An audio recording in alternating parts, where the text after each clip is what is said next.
Well, at the end, we're going to ask Tori to do a sweep around through the room so that everybody gets to see this amazing museum you've created. But just briefly, could you take us through the steps that were required to set it up?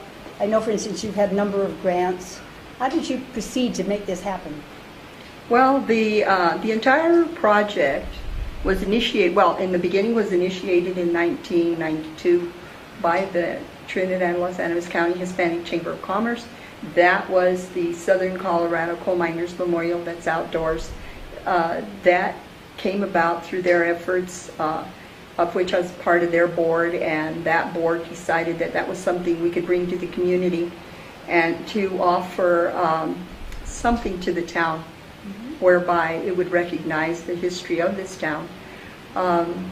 And so we branched off as a nonprofit organization entitled Southern Colorado Coal Miners Memorial and Scholarship Fund. In the scholarship fund, we have a scholarship set up with a local college in their foundation.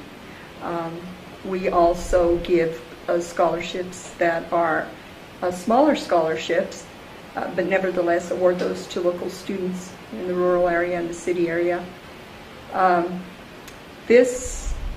That project came about by raising funds locally at the grassroots level, no grants, so to speak of. There was a tax initiative at one time whereby we did get a little money to continue operating, but that was through the Hispanic Chamber.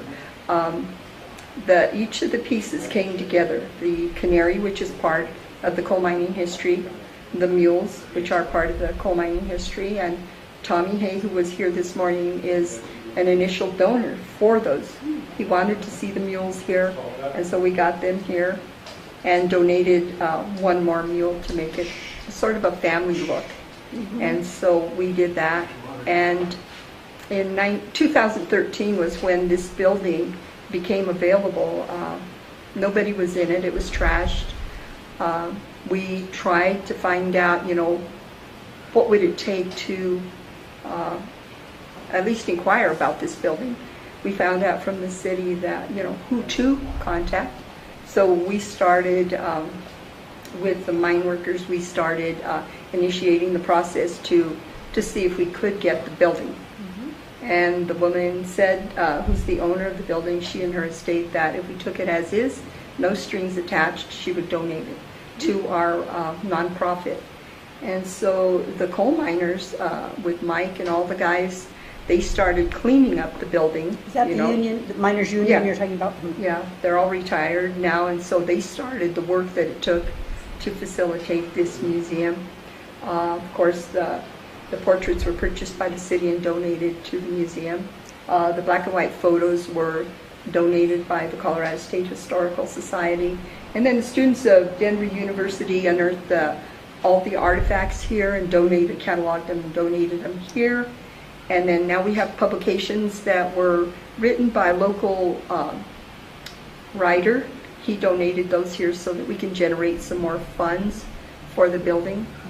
And we were able to get a grant to stabilize the east wall. And so that was finished this year.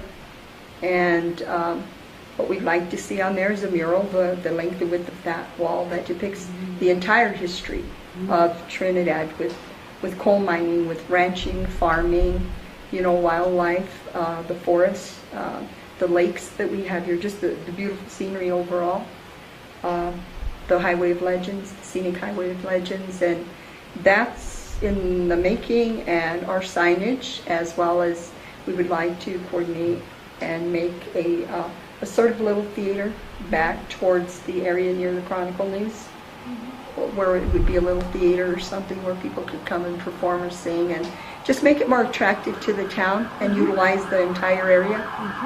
And with art space coming here, it'll all tie together and be a nice area downtown. Great. That's just so impressive.